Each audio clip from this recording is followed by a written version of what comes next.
Bonjour, aujourd'hui nous allons parler du livre de Sylvie Tannenbaum, Vaincre la dépendance affective. Je vais donc commencer par l'introduction et je vous lirai ce livre en plusieurs parties. Introduction. L'être humain est avant tout un être social. Nous sommes donc tous dépendants affectivement dans la mesure où nous avons non seulement besoin les uns des autres, mais aussi besoin de savoir que nous sommes aimés. C'est une dépendance on ne peut plus normale. L'affectivité, l'attachement, l'approbation et la reconnaissance, les émotions nées des relations interpersonnelles, sont des composantes essentielles dont nous ne pouvons pas nous passer à moins de mettre notre santé psychique et physique en grand danger. Durant toute sa vie, chacun d'entre nous a besoin de nourriture affective au moins autant que de nourriture terrestre. Et un grand nombre de nos besoins vitaux trouvent leur satisfaction dans le commerce avec nos semblables. Parler de dépendance affective pathologique amène logiquement à parler d'addiction, dernier recours pour pallier les conséquences d'une souffrance psychique souvent déterminée par des traumatismes anciens, sinon archaïques.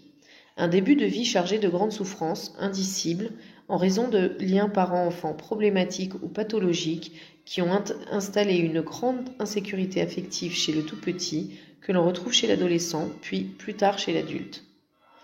Cette forme d'attachement, affectivement et émotionnellement très carencée, n'a pas su répondre aux besoins psychiques essentiels de l'enfant. L'adulte qu'il deviendra souffrira de dépendance affective problématique ou pire, pathologique. Cette dépendance conditionne les autres, ce qui signifie que toutes les formes d'addiction sont les conséquences d'une dépendance affective pathologique. L'on sait bien aujourd'hui qu'il existe un grand nombre d'addictions et leur quantité comme leur variété vont croissant. Il peut s'agir de produits en vente libre, comme l'alcool, le tabac, les médicaments psychotropes en tout genre vendus sur ordonnance, ou bien des produits interdits comme l'héroïne, la cocaïne, la marijuana, le cannabis, l'ecstasy, les amphétamines ou autres dopants et anabolisants. Il peut aussi s'agir de comportements, comme l'addiction à la nourriture, qu'il s'agisse d'anorexie ou de boulimie, aux jeux, de plus en plus nombreux et d'accès facile puisque la toile en propose un grand choix, à la sexualité, au sport, au travail, à une idéologie, à la recherche frénétique d'argent ou de prestige social, de pouvoir aussi, comme la politique. Dans ce même cadre, il peut s'agir encore d'une quête insatiable de spiritualité, qu'il s'agisse d'une religion ou d'une secte, ou bien d'amour. C'est de cette dernière recherche que je parle dans ce livre. Je précise que l'on utilise le terme addiction que si les produits ou les comportements sont destinés à combler des manques d'une façon à la fois automatique et systématique. La dépendance s'installe dès que l'on ne peut plus se passer de l'objet ou de la substance choisie. En raison de graves et profondes carences affectives installées dès la petite enfance, les dépendants affectifs pathologiques ne s'aiment pas, et ne s'aimant pas, cherchent à l'extérieur ce qu'ils ne trouvent pas en eux. C'est le désamour d'eux-mêmes qui les entraîne dans cette pathologie. Ils sont ainsi à l'affût des marques de reconnaissance et d'amour, de gratification qui leur confèrent un sentiment de valeur personnelle, la confirmation de leur existence. C'est parce qu'ils ont été empêchés de s'aimer qu'ils cherchent cet amour chez les autres, une façon de compenser ce qui leur a manqué et leur manque encore cruellement, une façon aussi de repousser la terreur de la solitude. Pourtant, ils ne parviennent jamais à être totalement satisfaits. Un jour ou l'autre, ils sont amenés à consulter un médecin qui leur prescrit le plus souvent un antidépresseur et un anxiolytique, ce qui peut les soulager mais ne règle pas leurs problèmes. Il ne leur viendrait d'ailleurs pas à l'esprit de prendre un rendez-vous avec un addictologue, car s'étant éloignés d'eux-mêmes, ils ne peuvent pas prendre conscience de l'origine de leur incapacité à être heureux, pas plus que de la réalité de leur aliénation et de leur besoin de l'autre dans l'espoir de le combler. Leurs comportements n'allant pas dans le sens de leurs objectifs et les autres se lassant de leurs demandes excessives et constantes, leur vie peu à peu se transforme en enfer. Le manque s'accentuant, les doses deviennent insuffisantes et la boucle se referme sur leur impossibilité de s'aimer. La dépression, les crises d'angoisse, les insomnies et de nombreuses somatisations les mènent inévitablement chez le médecin. Nous verrons comment les dépendants affectifs problématiques et pathologiques démontrent par leurs actes une véritable pathologie de l'attachement et une immaturité affective qui les contraint à s'enfoncer toujours davantage dans cette addiction à l'amour de l'autre. Puis nous décrirons ce qui, dans leur enfance, a contribué à installer cette dépendance et comment leur vie émotionnelle subit dramatiquement les conséquences néfastes de leur comportement addictif dont ils semblent vouloir ignorer les causes profondes. Enfin, nous aborderons l'approche thérapeutique qui va permettre à ces patients de comprendre pourquoi et comment ils se sont enferrés dans cette dépendance et surtout d'améliorer leur relation avec eux-mêmes et les autres afin de s'en libérer. Premier chapitre. Une pathologie du lien. L'autre devient une drogue apaisante et rassurante, celui qui réglera nos affaires d'enfance. Il ne représente plus l'être cher, mais l'oxygène dont on a besoin pour vivre. Du docteur William Lowenstein. J'ai donné pour titre à cette partie la pathologie du lien, car c'est bien de cela qu'il s'agit. Même si l'équilibre psycho-affectif de tous les êtres humains a besoin de nourriture affective, ce besoin ne dénote pas nécessairement une dépendance pathologique. Celle-ci n'existe que chez les individus affectivement carencés, dont les conduites et les dysfonctionnements ne font malheureusement qu'aggraver la problématique. La dépendance affective pathologique représente en effet une tentative infructueuse de maîtriser la culpabilité, la dépression ou l'angoisse, ce qui est le trait commun des toxicomanies. Elles trouvent toutes leurs origines dans cette dépendance-là, affective, dont elles ne sont que les symptômes. Proust évoquait à juste titre l'amour-drogue. Se noyer dans la quête désespérée d'amour en devenant étranger à soi-même correspond au même processus que se noyer dans les drogues qui modifient les états de conscience. L'alcool et toutes les autres, qu'elles soient dures ou douces, car il existe une façon dure de se droguer, même avec ces dernières. Ainsi, la dépendance affective pathologique et son cortège de dépression, d'angoisse, de sentiments d'échec est à la base de toutes les autres addictions, et l'individu, ainsi drogué, devient l'esclave de ce qu'il consomme, qu'il s'agisse d'un être humain, d'un comportement, comme les bourreaux de travail, ou d'un produit. Je parle donc de pathologie du lien, car les formes d'attachement mises en place par les patients qui en souffrent ne peuvent jamais être satisfaits et contribuent par leur préoccupation excessive des autres à leur aliénation dans autrui, qui seul peut leur conférer le sentiment d'exister, tant leur besoin d'amour est maladif. Mais un amour possessif est un amour exigeant, un amour qui n'en est pas un, tant il vampirise, tant il peut être destructeur. L'autre, totalement idéalisé, n'est pas aimé tel qu'il est. Il n'est finalement qu'un outil, un fournisseur de drogue, un dealer de marques d'amour, un moyen pour apaiser la détresse et le désamour de soi. Il est bien évident qu'aucune relation ne peut croître et embellir sur un terreau de cette sorte. Les patients dépendants affectifs pathologiques sont narcissiques, c'est-à-dire sans en être conscients, constamment en recherche de marques de reconnaissance et d'approbation qui les rassureraient sur leur valeur, ce qui pourrait leur permettre de faire naître une ébauche d'estime de soi. Pourtant, ils paient très cher cette pathologie du lien dans la mesure où aucun attachement durable ne peut survivre à une telle obsession. Quant aux nombreux sacrifices auxquels ils consentent pour tenter de se faire aimer, ils finissent évidemment par générer de la colère, de la rancune contre ces autres qui, tout bien considérés, ne savent pas les apprécier à leur juste valeur. Car la pathologie du lien découle directement d'une certitude. Le sentiment de leur valeur personnelle et leur bonheur ne peuvent advenir que de l'extérieur. Plaire à tout prix. Vous avez sans doute déjà observé ces gens qui se conduisent comme vos meilleurs amis, même sans vous connaître réellement. Il leur suffit d'avoir le désir de vous plaire. Donnez-nous votre avis. Ils acquiescent. Émettez-vous une demande, ils se précipitent pour la satisfaire. Exprimez-vous une plainte ou une doléance, ils vous écoutent, compatissant et vous donnent des conseils. Déplorez-vous le comportement de quelqu'un à votre égard, ils prennent instantanément votre parti, fustigeant cet individu connu ou non qui vous a déplu. Car les dépendants affectifs pathologiques ne vivent que dans la quête de plaire à tout prix pour obtenir de l'amour, recevoir des compliments, être reconnus pour leur qualité relationnelle. Certains mots ou expressions semblent exclus de leur vocabulaire. Comme « je ne suis pas d'accord »,« non, je ne peux pas »,« je n'ai pas envie »,« là vous avez tort ». Pour plaire à coup sûr, il convient avant tout de se focaliser sur ce qui va faire plaisir à l'autre, sur la bonne façon de s'occuper de lui, de veiller à ses intérêts, d'en prendre soin. Critères internationaux des personnalités dépendantes affectives. Dans le DSM-4, on ne trouve dans le classement des troubles de personnalité que les personnalités dépendantes. Cependant, ces dernières ont évidemment des points communs avec les personnalités dépendantes affectives problématiques et pathologiques.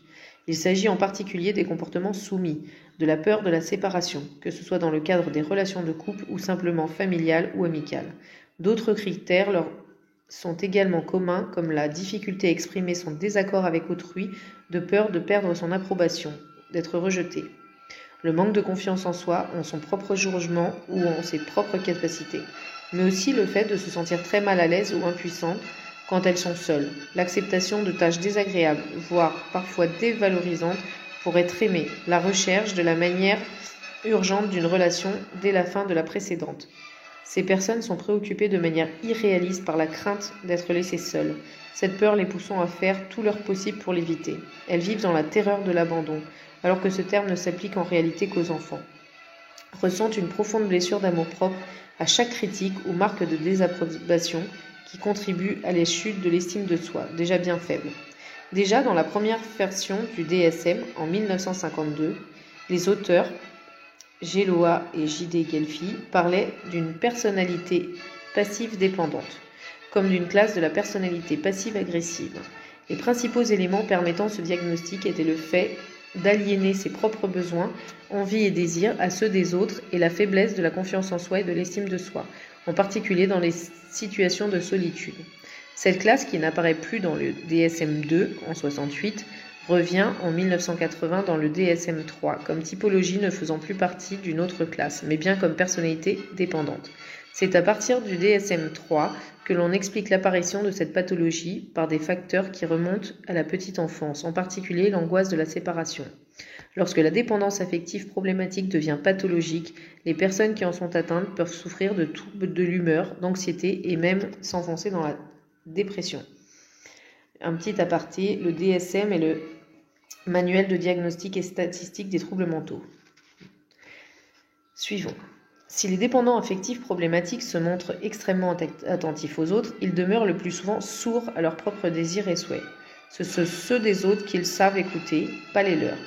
Ces derniers ayant depuis fort longtemps été refoulés. C'est aux autres qu'ils cherchent à plaire en obéissant à des dictats qu'ils se sont imposés, fortement aidés en cela par leur éducation. Ainsi, ils agissent comme ils pensent devoir le faire et non comme ils ont envie de le faire.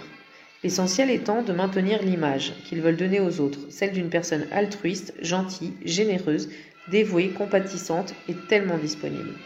Mais derrière cette image, leurs besoins et envies sont étouffés, emprisonnés dans un carcan, de peur de déplaire à ces autres qui seuls les rassurent jour après jour et leur donnent l'impression d'exister. Même si cette illusion de sécurité se paye au prix fort de l'oubli de soi, de l'abandon de soi.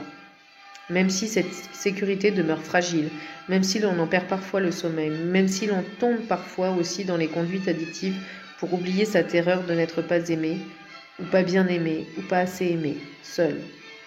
Alors, surtout pour se sentir exister grâce au regard positif de l'autre sur soi, pour croire un tant soit peu en soi, s'accorder quelques valeurs, il faut se détourner de soi, ne jamais se révéler, taire ses failles pourtant bien humaines, comme le croient-ils, et leurs émotions et leurs besoins. Alors, surtout, ne pas rater une occasion d'être aimé, d'être apprécié. Car cette addiction-là est terrible. Le besoin va croissant. Le dépendant affectif n'est jamais suffisamment rassasié et les doses, finalement, se révèlent insuffisantes pour qu'il se sente rassuré sur sa capacité à plaire. Attirer l'attention des autres sur eux grâce à ce don permet de reléguer aux oubliettes la peur du vide, de la solitude, le désamour de soi, l'immense sentiment d'impuissance à être aimé et de ne rien valoir. Car lire de l'amour, de l'approbation dans le regard de l'autre, cette prothèse à l'estime de soi, pendant un moment, est la seule nourriture qui vaille la peine, qui justifie l'existence. Si je suis suffisamment généreux, utile, aidant, disponible, à l'écoute, je serai aimé. Telle est la conviction profonde du dépendant affectif pathologique. C'est l'autre qui lui fera savoir qu'il est quelqu'un de bien, d'aimable, au sens premier du terme, digne d'amour. Dispenser sans cesse de l'attention, du soutien, de la présence permet d'obtenir de la reconnaissance dans la vie privée, famille, amis, couple et professionnel. Et comme j'aimerais bien celui qui saura m'aimer m'apprécier. Tel est le credo de ce dépendant affectif pathologique qui fera tout, oui tout, pour démontrer que l'autre a bien raison de l'avoir choisi lui comme objet d'amour ou de reconnaissance. Peu importe les sacrifices, l'oubli de soi, il s'agit de plaire, il s'agit surtout de ne pas déplaire. Léonard, 48 ans. Depuis presque 3 décennies, sa vie affective est un véritable cauchemar. Il vit seul, et dit-il, je fuis la solitude dans l'hyperactivité. Sa peur de l'abandon ne le quitte pas. Et par non-hasard, il est attiré par des femmes hyper exigeantes qui ne savent jamais apprécier tout ce qu'il fait pour elles.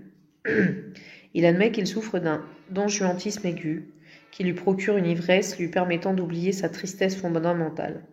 Quand il ne se tue pas au travail, il passe une grande partie de son temps sur les sites de rencontres pour avoir l'illusion d'être entouré de nombreuses femmes, afin de remplir le vide, de fuir la solitude et l'ennui. Je vis constamment dans le désir de l'autre, dit-il. Et en réalité, je crois bien que je suis dépressif. Avec mes amis, comme en amour, je recherche très vite la fusion, sans savoir mettre des cadres qui me protègent. J'ai parfois tellement peur de ne pas séduire suffisamment qu'il m'arrive d'avoir des troubles de l'érection. J'ai un ulcère qui ne veut pas cicatriser. Je suis chaque fois tellement déçue par les femmes. Je leur en veux tellement, et je m'en veux aussi à moi.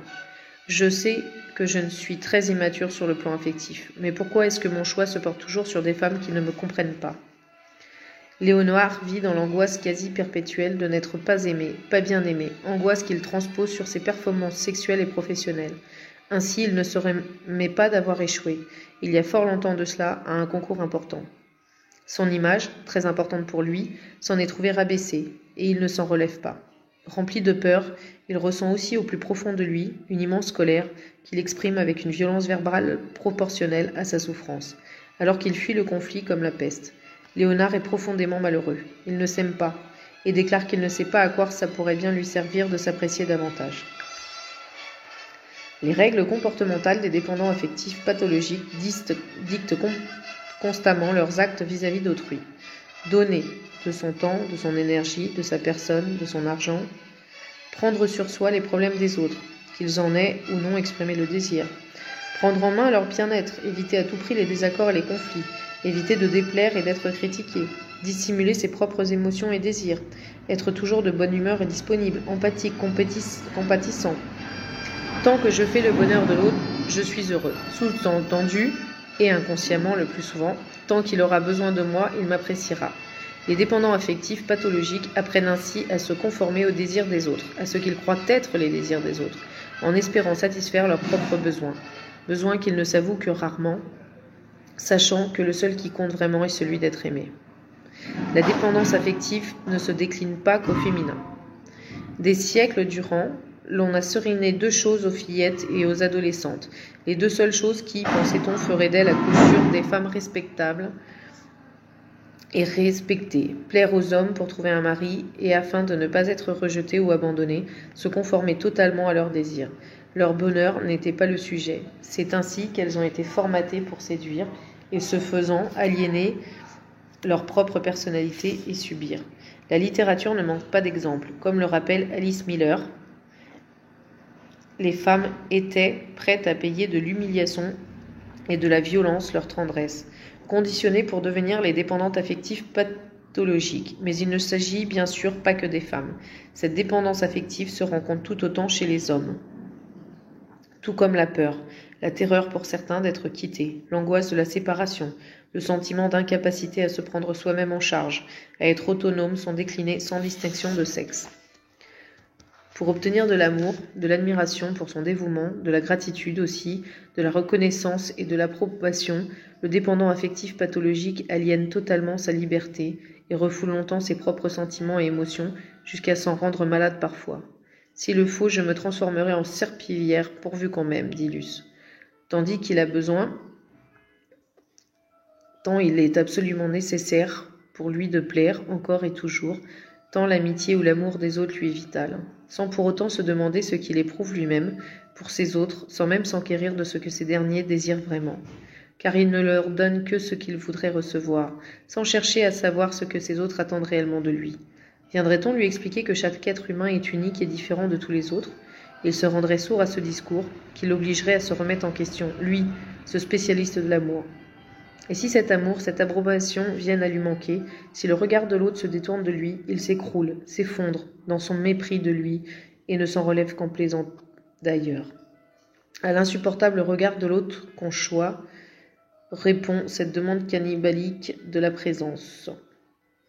De nombreux auteurs ont décrit cette avidité que l'on retrouve chez ces patients pathologiques dépendants.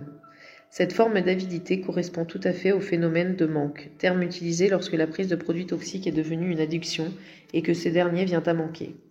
Certains dépendants affectifs pathologiques, dans leur quête infinie de reconnaissance, deviennent des bourreaux de travail, totalement dépendants de leur activité professionnelle ou associative, qui leur apporte tant d'approbation et les valorise. Non seulement ils ne rechignent jamais à la tâche, mais ils se chargent souvent de travaux dont les collègues se défaussent sur eux. Et non seulement ils ne refusent pas ces efforts supplémentaires, mais ils prennent aussi en charge les difficultés personnelles des gens qui travaillent avec eux. N'étant jamais tout à fait certains que les autres les admirent, ils ne sont jamais en paix et ne s'octroient aucun repos. Il leur faut aider, soutenir, encourager, écouter, plaindre, consoler, sans jamais rien demander pour eux. Il serait honteux et humiliant de ne pas aller bien. On parle souvent de personnalité narcissique au sujet des patients dépendants affectifs pathologiques. Rappelons que le narcissisme primaire est le sentiment d'omnipotence du très jeune enfant. Le narcissisme secondaire s'installe quand cesse la fusion entre la mère et son enfant. Celui-ci, en se tournant vers lui-même, va compenser cette perte. Ce rapprochement est pathologique et logique dans la mesure où l'égocentrisme se retrouve, entre autres, dans les personnalités dites narcissiques. D'après le DSM-4, les principaux aspects en sont le besoin d'être admiré, le fréquent manque d'empathie, l'illusion d'un amour idéal, le besoin excessif d'être aimé, l'utilisation d'autrui. Comme les dépendants affectifs pathologiques, les personnes ayant une personnalité narcissique sont souvent envieuses, ont tendance à la manipulation, multiplient les courtes amours successives. Elles souffrent de somatisation, d'anxiété, deviennent la plupart du temps dépressives et ont des comportements addictifs.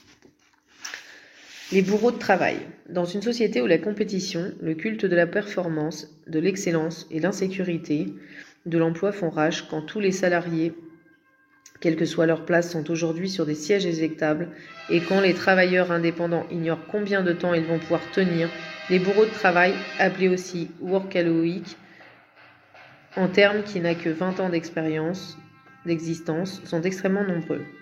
Quel meilleur moyen d'obtenir de la reconnaissance, de se forger une image gratifiante d'eux-mêmes? Quel meilleur moyen de se sentir exister? Et ce n'est pas toujours pour ramasser de l'argent. Nous en rencontrons tous les jours ou presque. Ils vont en vacances, 8 jours par-ci, par-là, car ils n'aiment pas beaucoup ça, avec leur téléphone portable professionnel et leur ordinateur, au cas où l'on aurait besoin d'eux, de façon urgente. Être indispensable, se montrer disponible à tout moment, sacrifier sa vie personnelle, familiale, amicale et sociale au travail, confondre vivre et travailler, telles sont les caractéristiques des alcooliques du travail. Ils sont portés au nu, encensés et montrés comme modèles, comme s'il n'existait que cette façon de réussir sa vie. Pourtant, les médecins spécialisés dans l'addictologie les connaissent bien, les thérapeutes aussi. Ils sont dépendants pathologiques au travail. Leurs symptômes font partie d'un tableau clinique précis. Migraine, hypertension, problèmes cardiaques et rénaux, indigestion, douleurs gastriques, insomnie, irritabilité, agressivité, apathie, tristesse, colère, troubles du comportement, anorexie ou boulimie. Quand les antidépresseurs et les anxiolytiques ne suffisent plus, ils craquent. C'est le burn-out, la dépression, l'angoisse. Ils ne comprennent pas très bien pourquoi, persuadés de n'être motivés que par des ambitions de bonne aloi qui correspondent à un modèle de société. L'épuisement est tout autant physique que psychique. À partir du moment où la vie privée de ces femmes et de ces hommes n'est plus suffisamment prise en compte, qu'elle est sacrifiée, il s'agit de dépendance au travail. Les bourreaux de travail pratiquant inconsciemment l'autothérapie, comme tous les dépendants, se sont jetés corps et âme perdus pour ne plus penser à autre chose qu'à leur activité professionnelle. Surtout ne plus ressentir. Éviter toute confrontation avec soi-même. Ils sont le plus souvent nés dans une famille où l'on confondait l'être et le faire, où la réussite et l'efficacité étaient des valeurs prépondérantes, ce qui inévitablement a provoqué une faille importante dans la construction de leur narcissisme, d'une image positive d'eux-mêmes. Toute cette agitation pour devenir un temps, ces héros des temps modernes qui prônent le dépassement de soi. Ils croient ne pouvoir recevoir des marques d'approbation, d'amour et de reconnaissance qu'en fonction de leur puissance de travail, ce qui explique leur dépression lorsque leurs résultats sont moins bons, qu'ils éprouvent des difficultés à se concentrer.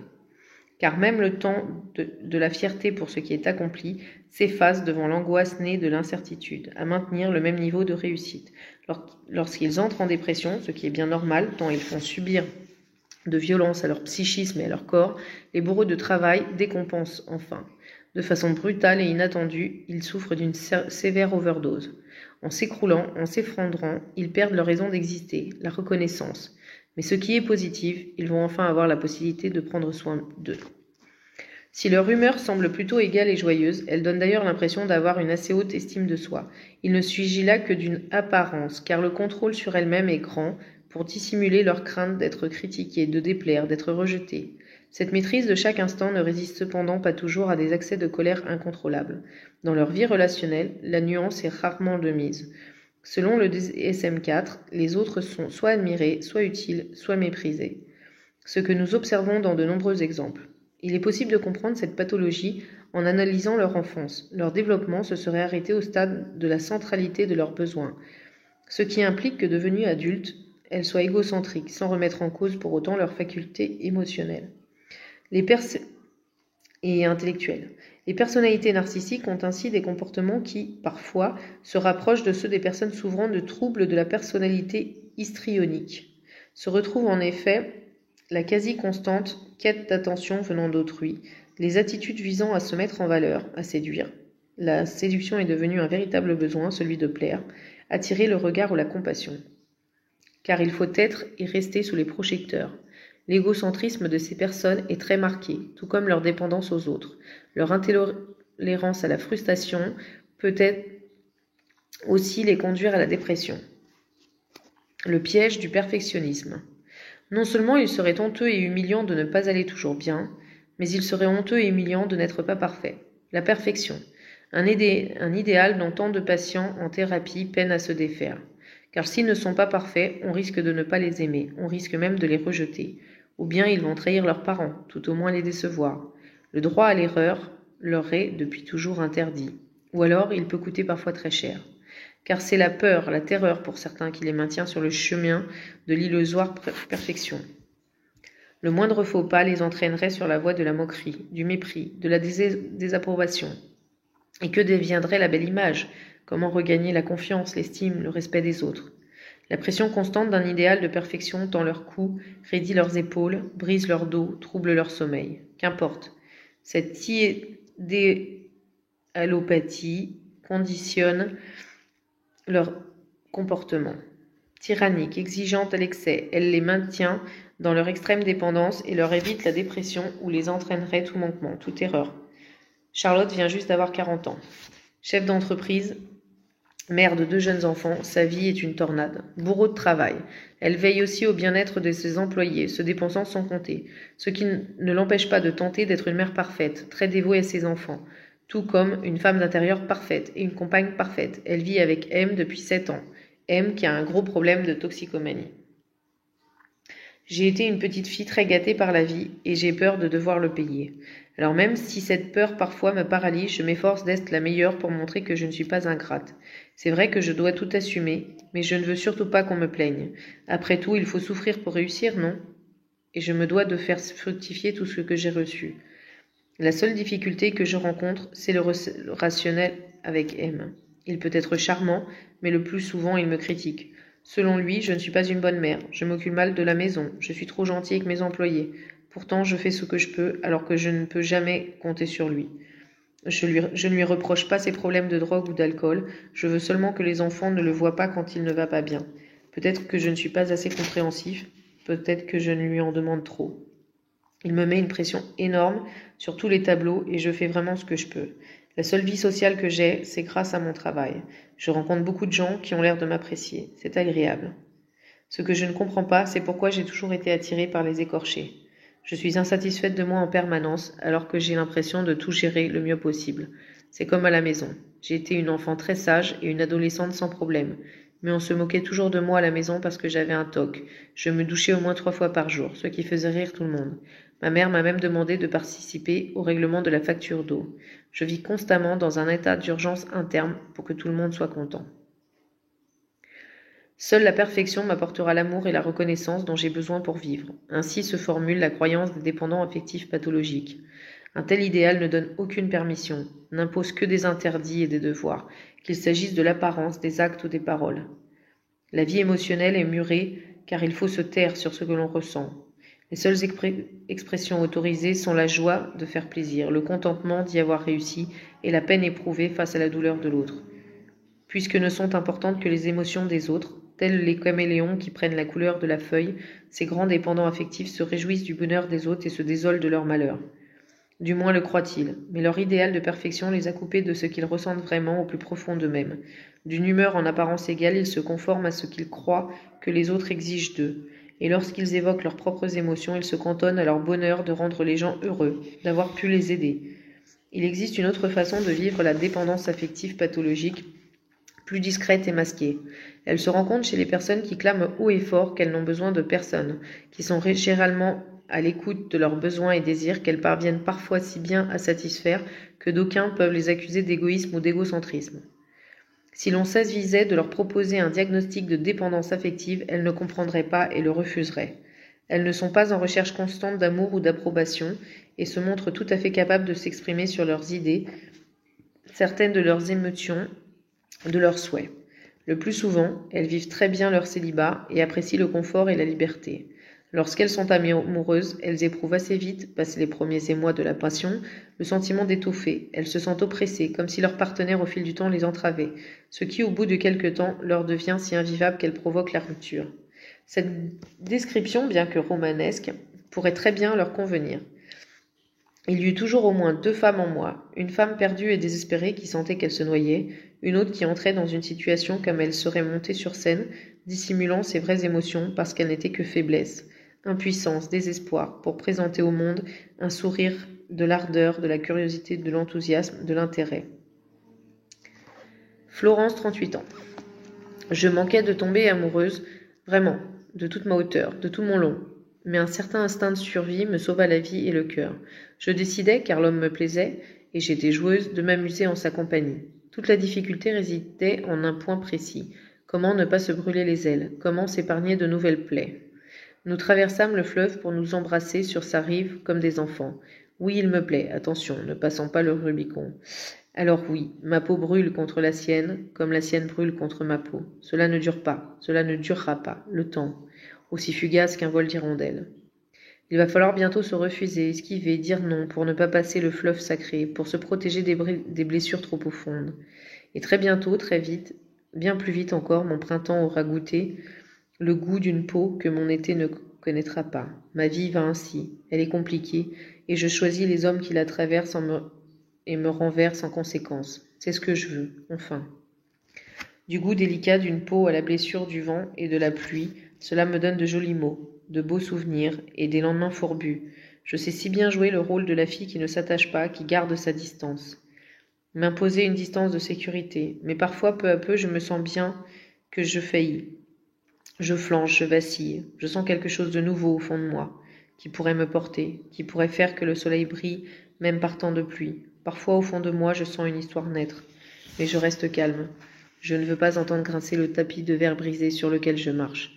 Gardez toujours la tête haute malgré tout. Ces femmes sont très autonomes dans tous les domaines de leur vie, indépendantes et sûrement pas déprimées, enfin la plupart du temps. Pourtant, leur vie amoureuse est faite de ruptures successives, tant elles craignent l'engagement dans ce domaine. Florence a toujours eu peur de l'engagement total. Elle se décrit très exigeante, trop impatiente. Je me tiens à distance pour me protéger. Alors, je suis toujours la seconde tant j'ai peur de souffrir. Et ma plus grande peur est de faire une rencontre en tant que femme qui cherche l'amour. Je ne veux pas qu'un homme pense ça de moi. Je refuse d'imaginer qu'un homme puisse découvrir ma plus grande faille, n'être pas parfaite.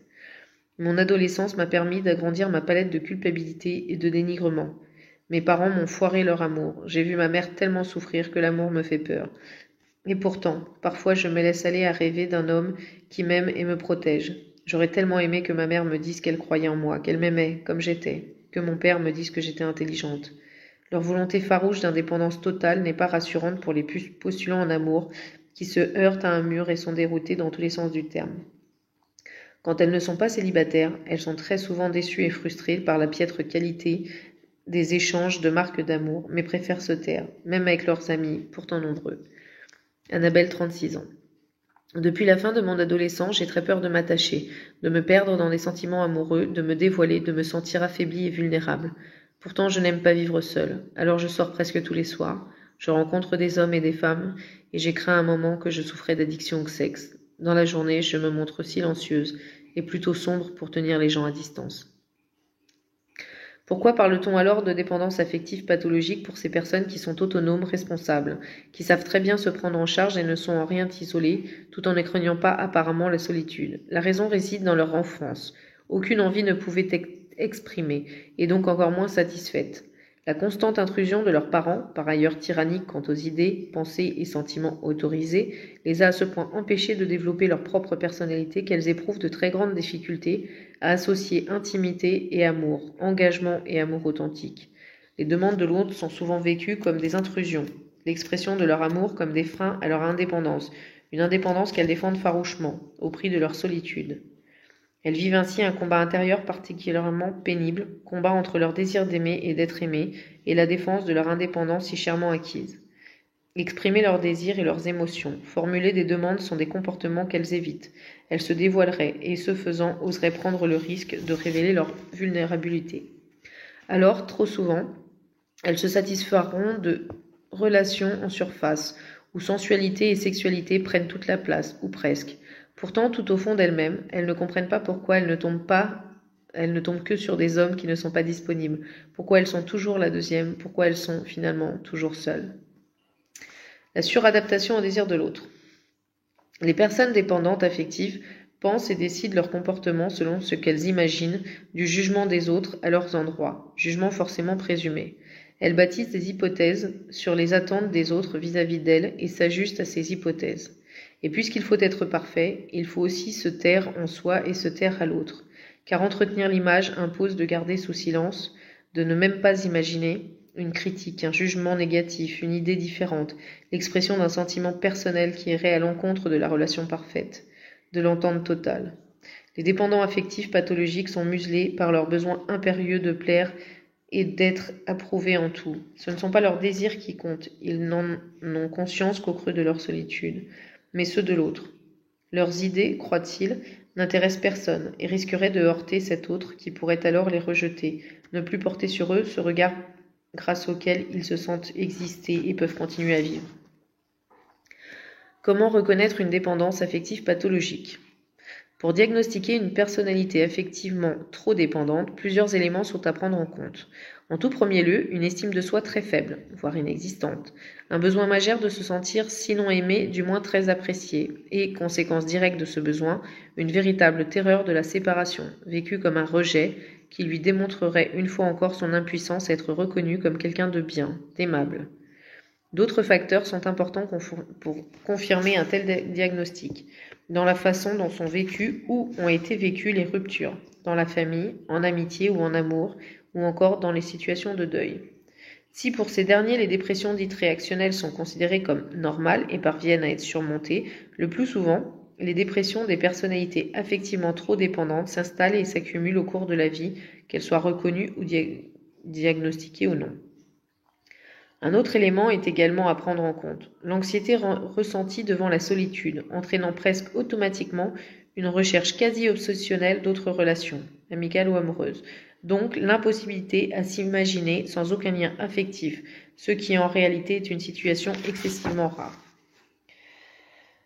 Alors, au prix de graves et très nuisibles contorsions avec leur identité profonde, avec ce qu'ils sont vraiment, ces grands dépendants acceptent non seulement de s'adapter aux désirs de l'autre, mais de s'y suradapter.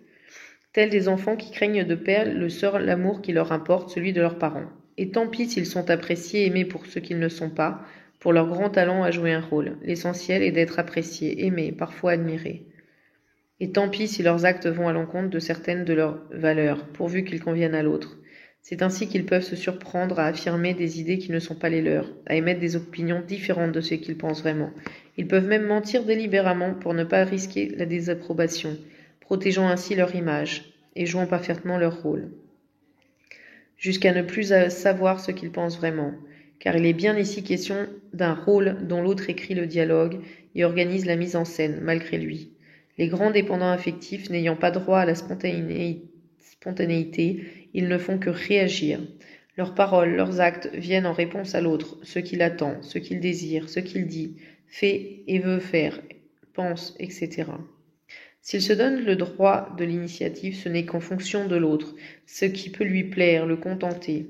Pour qu'il ne se détourne pas, surtout pas. Afin d'éviter une réplique malheureuse, ils se contiennent jusqu'à parfois paraître rigide, mais toujours à l'écoute, attentif, puisqu'il faut sans cesse se contrôler pour rester aimable, le plus aimable, jusqu'à ne plus savoir non plus qui ils sont vraiment. À force de porter un masque, un costume qui ne sont pas les leurs, bon nombre de ces grands dépendants affectifs sont dans un faux self. Ils se sont tellement coupés de leur véritable personnalité, de leur véritable identité, qu'ils finissent par confondre le rôle et leur réalité. Une réalité qu'ils n'aiment pas, qui les confronterait directement avec leurs problèmes, une réalité qu'ils refusent de regarder en face, d'autant plus qu'ils n'apprécient pas vraiment le tête-à-tête avec eux-mêmes, loin s'en faut. Ils ont trop besoin d'être entourés, la solitude est bien trop pénible. Elle risquerait d'imposer une forme de confrontation avec soi-même, avec son cortège d'émotions étouffées, de problèmes psycho-affectifs non résolus et si anciens. Jusqu'à ne plus savoir ce qu'ils ressentent vraiment. Tellement soucieux de l'humeur de l'autre, craignant tellement le mot maladroit, le geste mal compris, ils se raidissent dans leur désir de maîtrise de ce qu'ils pourraient dire ou faire qui déplairait à cet autre à qui ils donnent tout pouvoir sur eux. Le pouvoir de les rendre heureux ou malheureux. Un pouvoir que la plupart du temps, cet autre ignore. Yalci a 35 ans, enfant maltraité par un père tyrannique et sadique et une mère à la fois dépressive et cruelle. Il continue, adulte, à se suradapter aux désirs et besoins des autres. Depuis sa plus petite enfance, il cède à tous les chantages de ses parents, de ses frères et sœurs. Il vit aujourd'hui avec une femme un peu plus âgée que lui qu'il ne parvient pas à quitter. Pour ne pas me sentir seule, je me rendais complice de toutes les bêtises de mes frères. Comme j'étais le plus jeune, ils m'obligeaient à prendre sur moi leurs fautes en me menaçant de ne plus jouer avec moi. Pour me punir, mon père me contraignait à rester des heures à genoux, les bras levés, me surveillant ou chargeant mes frères de me surveiller à tour de rôle. Quand ma mère était en colère, elle me pinçait tellement fort que j'avais des bleus plein les bras. Ma compagne, a repris le flambeau de mes parents en se plaignant tout le temps de ses propres parents, ne m'écoutant que d'une oreille lorsque je lui parlais des miens. Pour lui plaire, lui montrer que je vivrais ses propres souffrances, j'ai développé une empathie surdimensionnée. En réalité, j'ai accepté de vivre avec elle pour fuir mes parents, il y a 15 ans déjà. Je suis allée jusqu'à m'interdire de partir avec elle en vacances pour laisser ma place à son frère, qui, disait-elle, était très déprimé. Il y a 7 ans, j'ai rencontré une jeune femme avec qui je m'entendais bien. Je l'ai dit à ma compagne, ce qui m'a coûté beaucoup d'efforts, mais elle m'a ordonné de rester avec elle, me traitant de traître, de manipulateur. En réalité, j'ai l'impression qu'elle m'empêche de penser, puisque, à la fin de nos discours, elle me prouve toujours que j'ai tort. Je ne peux pas la quitter, je n'ai pas le droit de la faire souffrir. Je n'ai jamais su dire non, je n'ai jamais rien demandé pour moi, tout au contraire. Ma famille peut me demander de l'argent, des services, je suis toujours là pour tout le monde. Je suis allée voir un psy qui, à la première séance, m'a traité de C-molle. Je ne lui ai rien répondu, j'avais envie de mourir. Là, quand je viens vous voir, je retrouve de la force, mais je sais que ça ne tiendra pas longtemps. C'est trop profond en moi, cette peur de déplaire aux autres. Pourtant, ma pire crainte est justement d'être aimée, car c'est alors que je me perds moi-même. J'accepte tout de l'autre, je fais tout pour l'autre, je disparais complètement, et je finis par lui en vouloir. Les dépendants affectifs vont jusqu'à vivre dans leur relation amoureuse une sexualité peu satisfaisante, le plaisir de l'autre étant leur seule préoccupation. Une fois admise la certitude que cet autre les désire, il faut alors, comme tous les autres domaines, se soumettre au partenaire.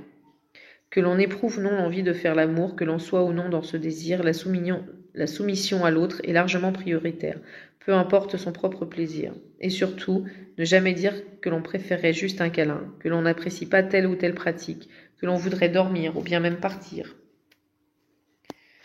Du rôle à la manipulation. Cette maîtrise, qui existe une tension bien pénible, implique cependant une forme évidente de manipulation.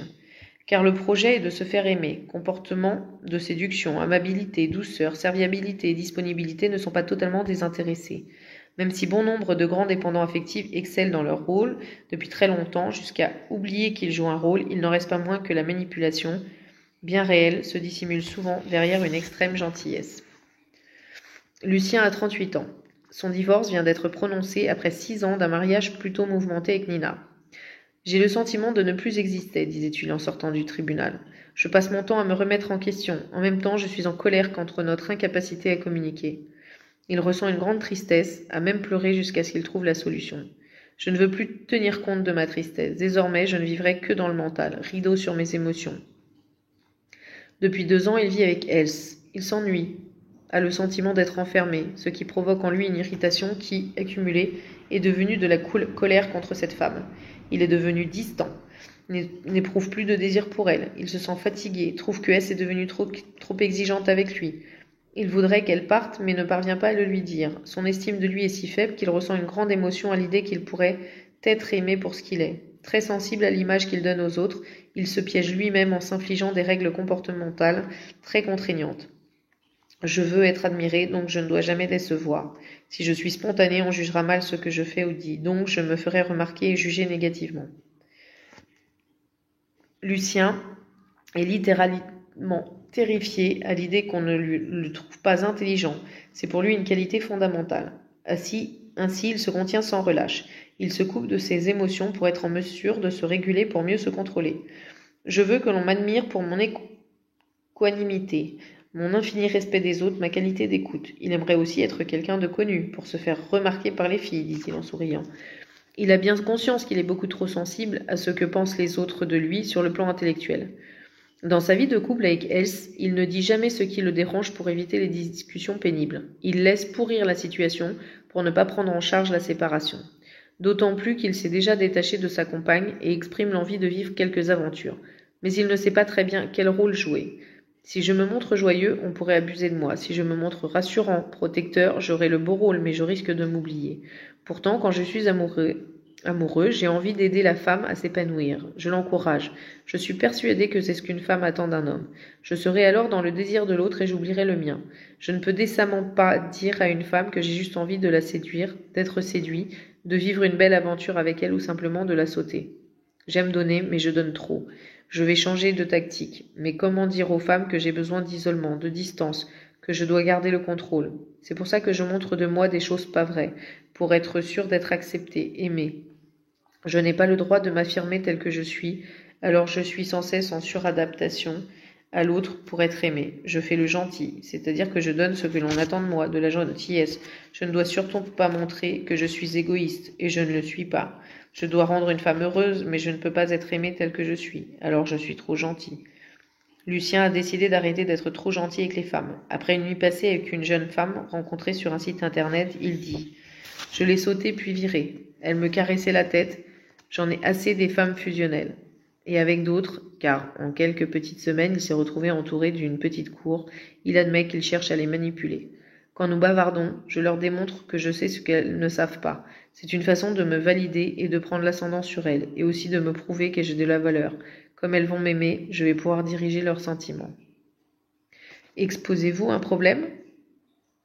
Les dépendants affectifs problématiques ou pathologiques vous trouvent une solution.